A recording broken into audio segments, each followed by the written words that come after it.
Sa première nuit de liberté, mon père à Paris l'a passé, endormi sur une poubelle. À Belleville dans la rue Louis Bonnet, peut-être bien qu'il pensait encore à son Statel. Ses seuls parents, sa seule famille, un cartable au cuir meurtri, des photos couleur sépia, quelques pièces d'or remises en confiance par un vague ami d'enfance, resté dans un camp quelque part. Tate, oi tatele, il me manque ton accent. Tate, oi tatele, que ton sommeil soit moins pesant. Armé d'une petite aiguille, de quelques mètres de fil, tailleur de son métier, il reprit son travail, et la vie vaille que vaille, à force de volonté. Présentés à Madeleine, ils ont parlé de leur peine, de leur joie dans un atelier.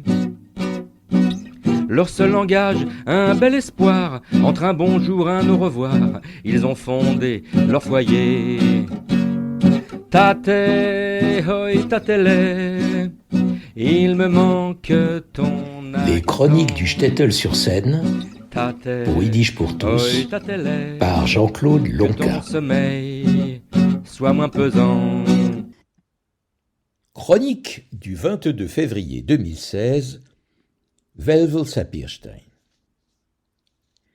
Bonjour à toutes et à tous, y compris celles et ceux qui hésitent malgré l'âge à reconnaître rapidement la gauche de la droite.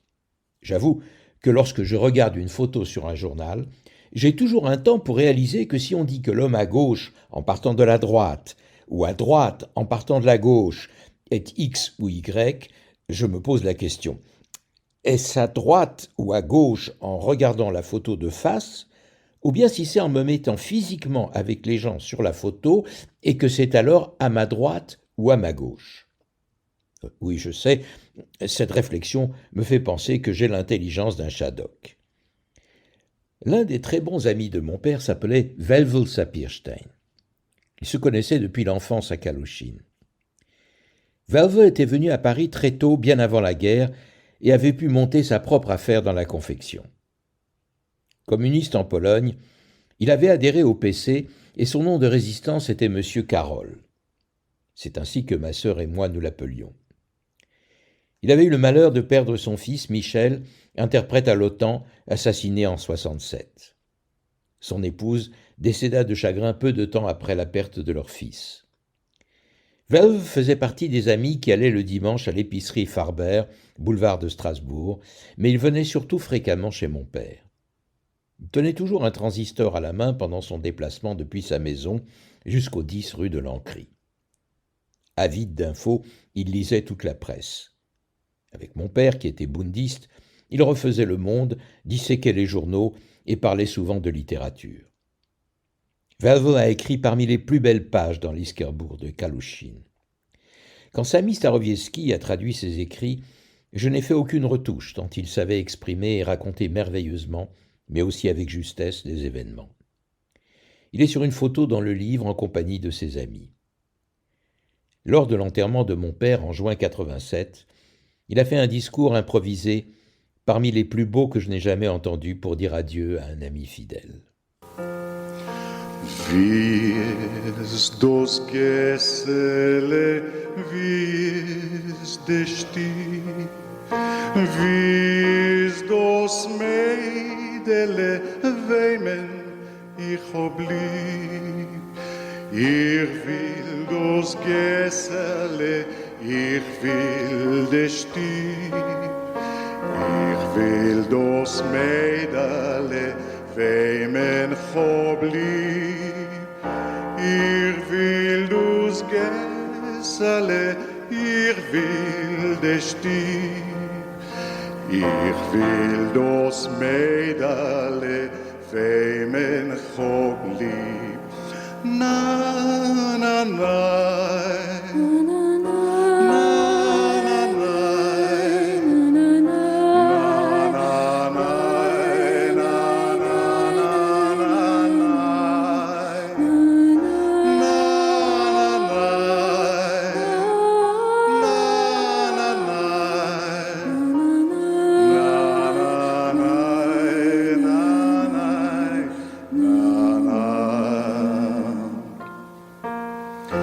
איפה הבית, היכן הסמטה, היכן היא אותה נערה אהובה.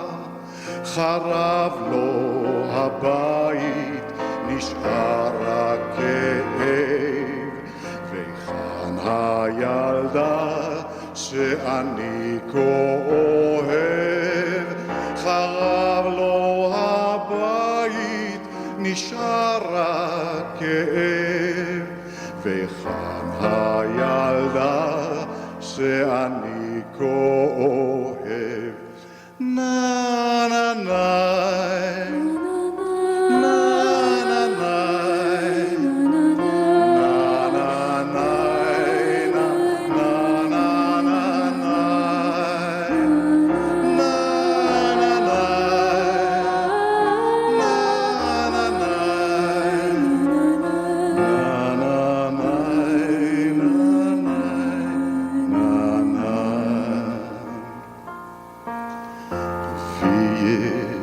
Dos Geselle, wie ist der Stieg, wie ist das Beimele, was hat geblieben.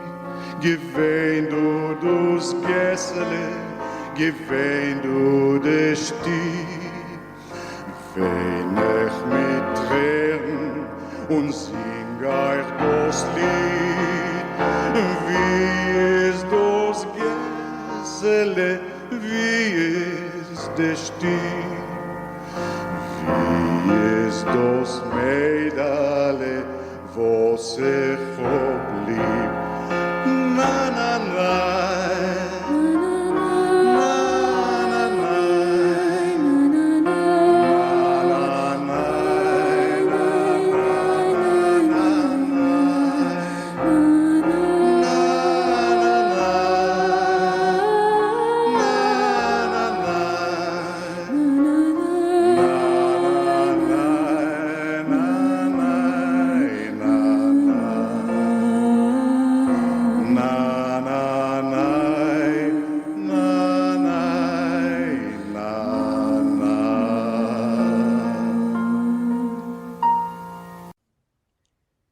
Un jour, je lui avais demandé comment il avait fait pour passer inaperçu pendant la guerre. Il parlait le français avec un très léger accent, différent de celui que nous connaissons tous et qui n'avait rien de yide. Il m'avait alors dit que, dans la rue, quand on demandait des papiers d'identité à quelqu'un, c'était souvent parce que l'homme était vêtu de vieux vêtements ou mal fagotés. Lui, il était toujours habillé impeccablement et chic, rasé de près, le chapeau sur la tête qu'il tenait droite comme ses épaules, et son regard était franc, sans battre des yeux, et je l'ai toujours connu ainsi. Alors, comme on ne prête qu'aux riches, il n'avait jamais été importuné. Lors d'un repas avec mon père, je l'ai enregistré. Il m'avait demandé s'il était possible de jouer d'un instrument et d'apprendre la musique en étant âgé. Il composait vocablement des mélodies et voulait les retenir. Je lui avais dit « Venez, je vais vous apprendre les principaux accords à la guitare, et en échange, vous me raconterez votre jeunesse et vos années de lutte. Et je veux des anecdotes. » Il avait rigolé.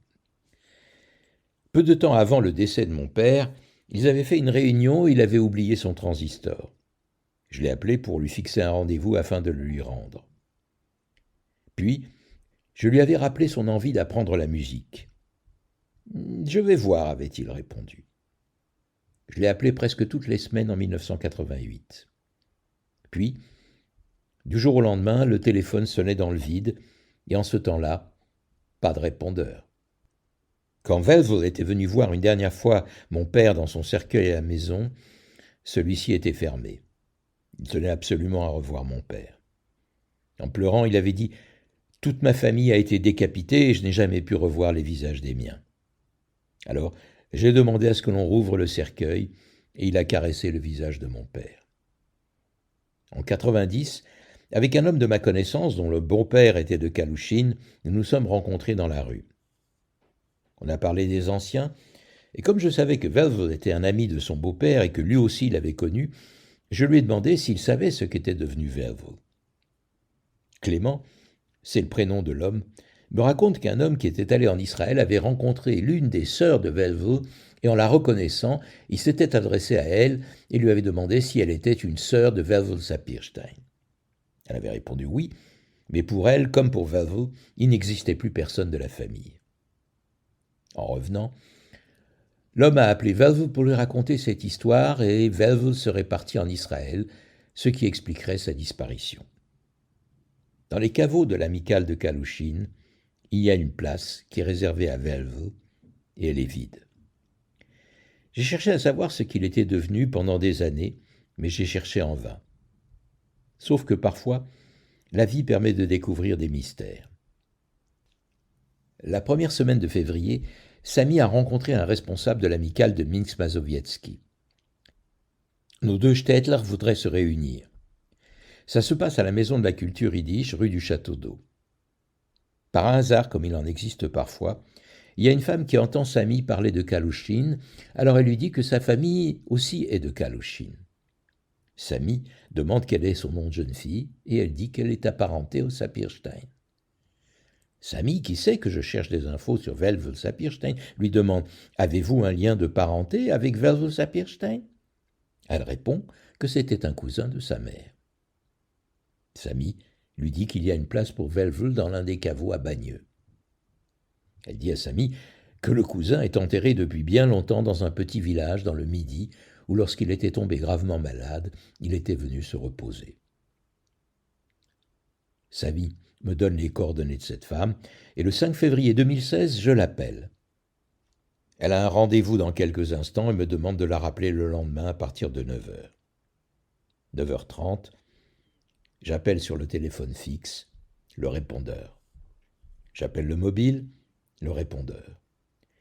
Je donne mon numéro de portable par 3 fois, lentement, et je lui dis que je peux lui envoyer 2 photos avec Velvel et mon père en train de discuter dans le salon salle à manger de mon père. Je reçois un SMS.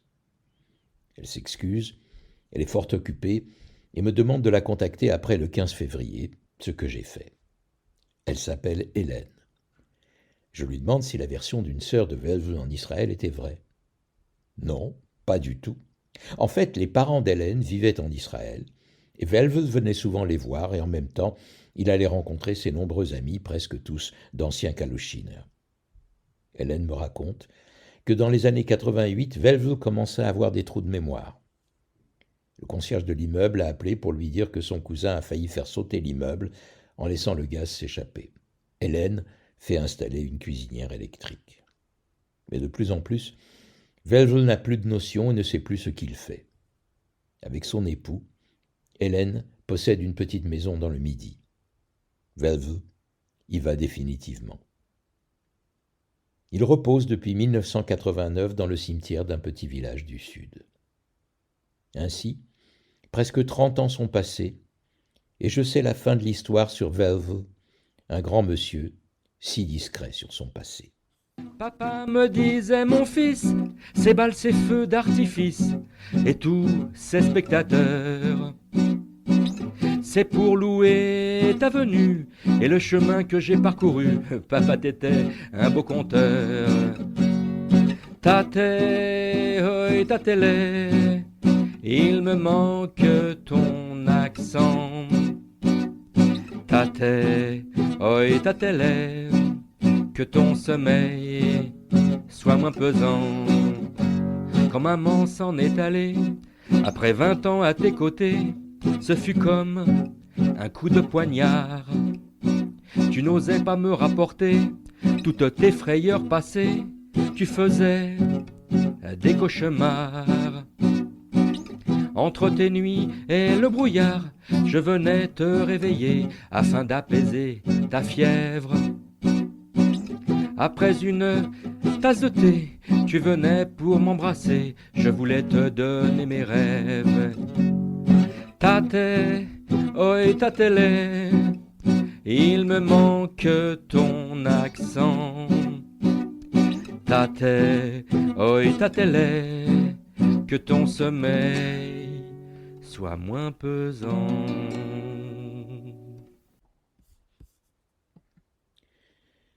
Chronique du 22 février 2016, Velvel Sapirstein. Bonjour à toutes et à tous, y compris celles et ceux qui restent malgré l'âge.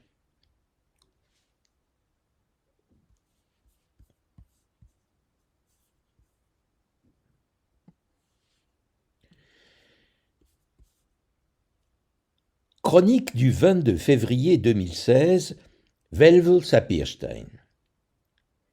Bonjour à toutes et à tous, y compris celles et ceux qui hésitent malgré l'âge à reconnaître rapidement la gauche de la droite.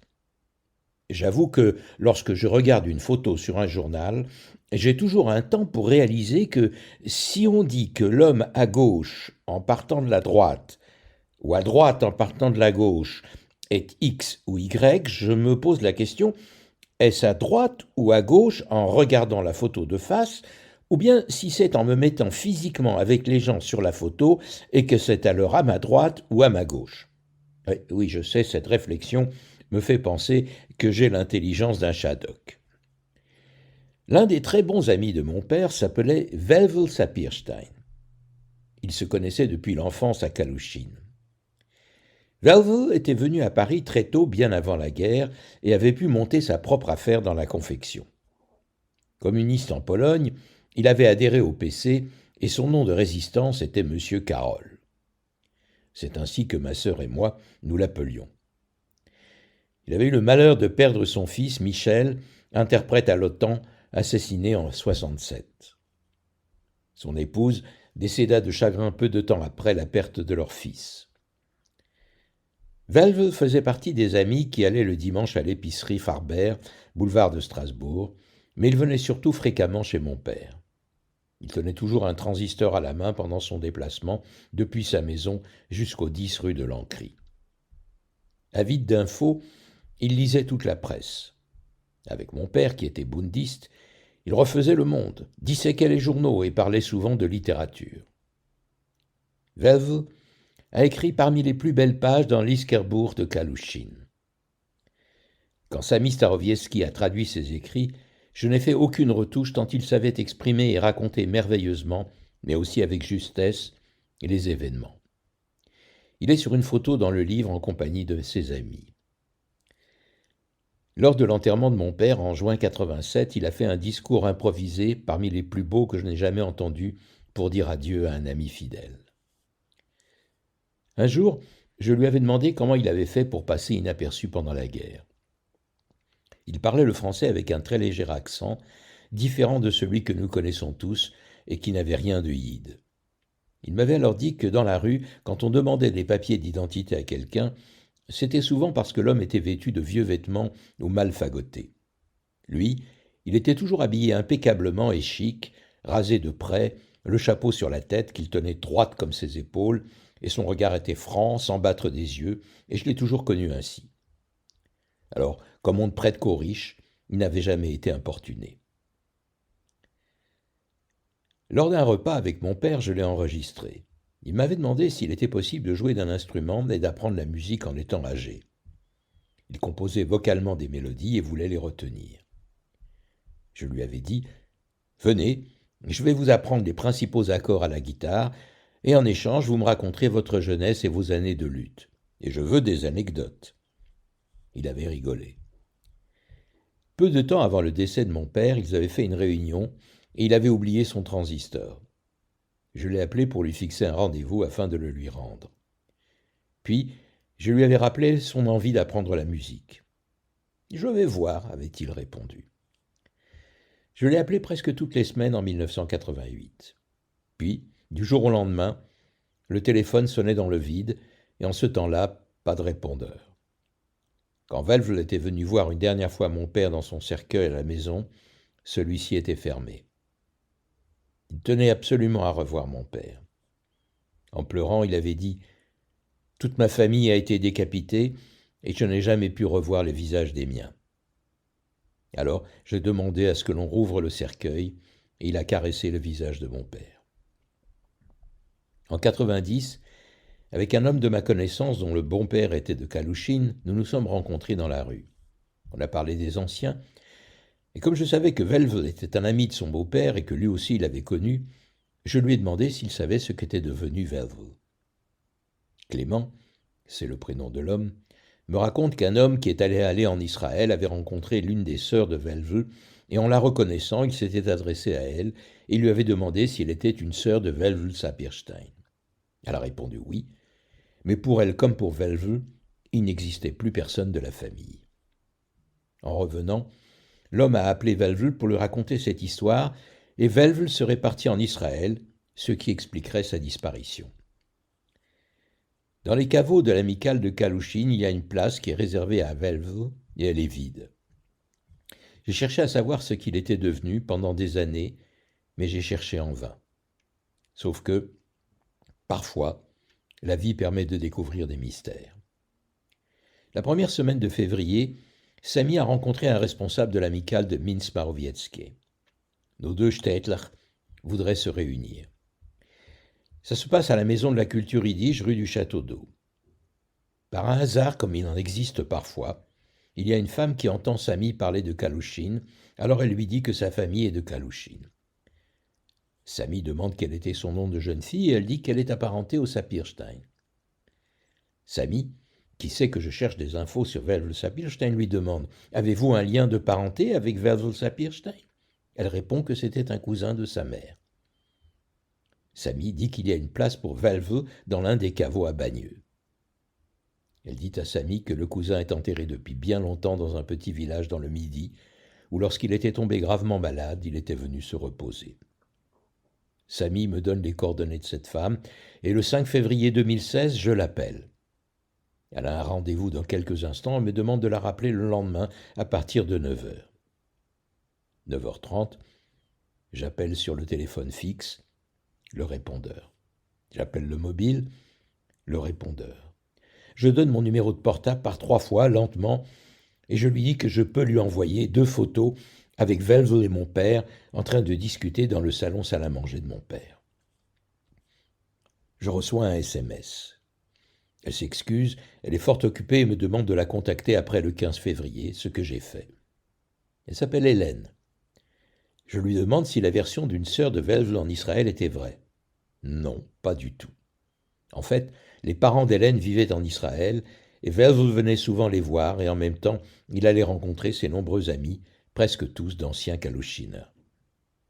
Hélène me raconte que dans les années 88, Velvel commençait à avoir des trous de mémoire. Le concierge de l'immeuble a appelé pour lui dire que son cousin a failli faire sauter l'immeuble en laissant le gaz s'échapper. Hélène fait installer une cuisinière électrique. Mais de plus en plus, Velvel n'a plus de notion, ne sait plus ce qu'il fait. Avec son époux, Hélène possède une petite maison dans le Midi. Velvel y va définitivement. Il repose depuis 1989 dans le cimetière d'un petit village du Sud. Ainsi, presque 30 ans sont passés, et je sais la fin de l'histoire sur Velvel. Ainsi, presque 30 ans sont passés, et je sais la fin de l'histoire sur Velvel, un grand monsieur si discret sur son passé. Papa me disait, mon fils, ces balles, ces feux d'artifice, et tous ces spectateurs, c'est pour louer ta venue et le chemin que j'ai parcouru. Papa, t'étais un beau conteur. Tate, oi, tatele, il me manque ton accent. Tate, oi, tatele, que ton sommeil soit moins pesant. Quand maman s'en est allée, après 20 ans à tes côtés, ce fut comme un coup de poignard. Tu n'osais pas me rapporter toutes tes frayeurs passées, tu faisais des cauchemars. Entre tes nuits et le brouillard, je venais te réveiller afin d'apaiser ta fièvre. Après une tasse de thé, tu venais pour m'embrasser, je voulais te donner mes rêves. Tate, oi, tatele, il me manque ton accent. Tate, oi, tatele, que ton sommeil soit moins pesant. Quand maman s'en est allée, après 20 ans à tes côtés, ce fut comme un coup de poignard. Tu n'osais pas me rapporter toutes tes frayeurs passées, tu faisais des cauchemars. Entre tes nuits et le brouillard, je venais te réveiller afin d'apaiser ta fièvre. Après une tasse de thé, tu venais pour m'embrasser, je voulais te donner mes rêves. Tate, oi, tatele, il me manque ton accent. Tate, oi, tatele, que ton sommeil soit moins pesant. Vous venez d'entendre une émission originale de Radio Yiddish pour tous. Seule radio au monde à diffuser la culture yiddish 24 heures sur 24, Radio Yiddish pour tous fonctionne grâce au seul soutien financier des membres et donateurs de Yiddish pour tous. Vous pouvez vous aussi apporter votre contribution à la diffusion de notre culture. Pour cela, rendez-vous sur notre site www.yiddishpourtous.org www.yiddishpourtous en un seul mot, .org